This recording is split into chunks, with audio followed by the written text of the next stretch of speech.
दारुल उलूम फरंगी महल के प्रवक्ता मौलाना सुफियान निज़ामी जी इस वक्त हमारे साथ हैं। सुफियान भाई, उत्तराखंड में जो मदरसे हैं उनमें संस्कृत की पढ़ाई जो है उसको लेकर वहाँ पर पढ़ाई जाने की प्रक्रिया शुरू होने वाली, इसको लेकर कुछ तैयारियाँ चल रही हैं। आप कैसे देखते हैं कि मदरसों में अगर संस्कृत पढ़ाई जाएगी तो कैसे क्या हो रहा है? देखिए, इस वक्त होड़ है और होड़ इस बात की है कि कौन मुसलमानों के मसाइल को कितना ज़्यादा छेड़ता है, मदरसों के ताल्लुक़ से कौन कितना सख्त क़ानून बनाता है।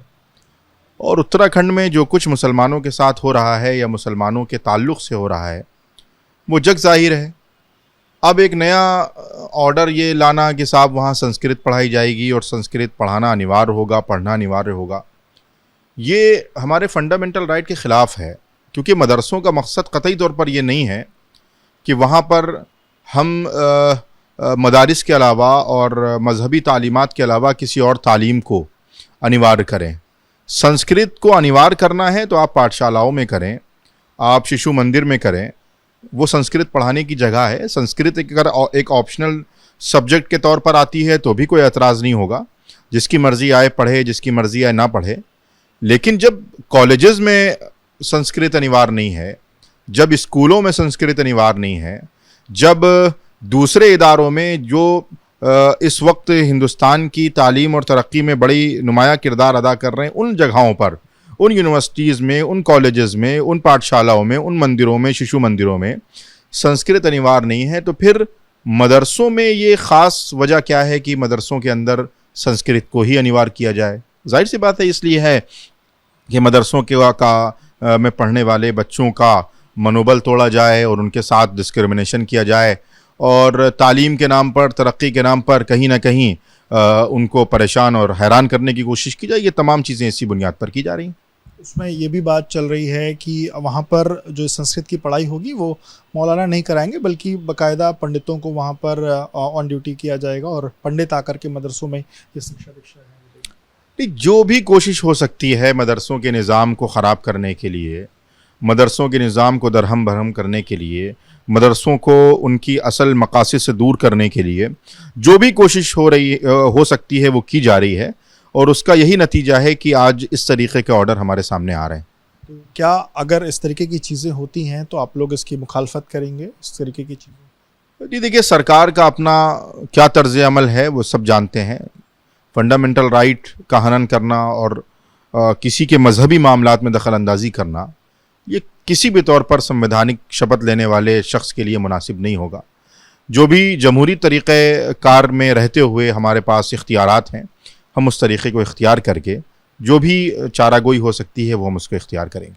और जो बच्चे हैं मदरसे में पढ़ते हैं, आपको क्या लगता है कि जब अगर उनको संस्कृत पढ़ने को लेकर के कहा जाएगा उत्तराखंड में, तो उनका क्या रिएक्शन है? क्योंकि आप लगातार उन लोग को पढ़ाते हैं। मेरा सिर्फ ये कहना है कि ये ऑर्डर सिर्फ मदरसों के लिए क्यों है। मदरसों के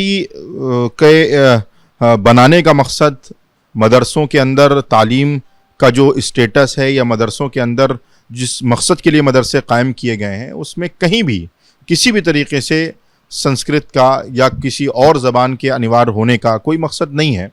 लेकिन एक ख़ास सियासी नुक्ते नज़र से ये तीन चीज़ें इसलिए की जा रही हैं ताकि मदरसे वालों को परेशान किया जाए, मुसलमानों को परेशान किया जाए। और ये बात मैं समझता हूँ कि हमारे जमहूरी निज़ाम के लिए क़तई तौर पर मुनासिब नहीं। एक लंबे समय से जो बात कही जा रही कि एक हाथ में कुरान, एक हाथ में लैपटॉप, तो वहाँ पे ये भी कहा गया है कि जो बाकी स्टडीज़ हैं, चाहे साइंस है, मैथ्स है, वो तमाम चीज़ भी मदरसों में पढ़ाई जाएंगी, पर उनके साथ संस्कृत को भी ऐड ऑन करने की बात है। तो बाकी स्टडीज़ के साथ संस्कृत भी ऐड ऑन होना, देखिए ये सिर्फ एक बात है जो कही गई थी कि एक हाथ में कुरान होगा, एक हाथ में लैपटॉप होगा।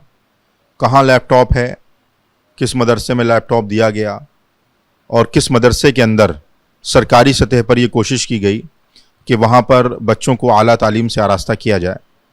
इसके बजाय तो हम ये देखते हैं कि जो मदारिस हैं उन पर सख्तियाँ की जा रही हैं, उनको बंद करने की कोशिश की जा रही है। और दूसरी सबसे अहम बात यह है कि अगर आप वज़ीर आज़म के इस नारे को इम्प्लीमेंट करना चाहते हैं, इसको इम्प्लीमेंटेशन करना चाहते हैं, तो आप दीजिए लैपटॉप, कौन एतराज़ कर रहा है? आप पढ़ाइए वहाँ साइंस, कौन एतराज़ कर रहा है? साइंस टीचरों की तनख्वाहें बंद हैं। जो मदरसों में आधुनिक टीचर रखे गए थे, जब मदरसों का आधुनिकीकरण किया गया उसमें साइंस टीचर रखे गए, उनकी तनख्वाहें नहीं मिल रही हैं।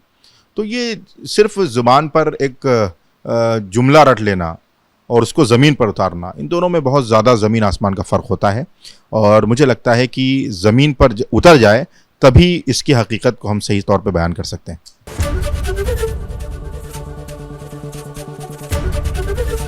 एबीपी गंगा, खबर आपकी, जुबान आपकी।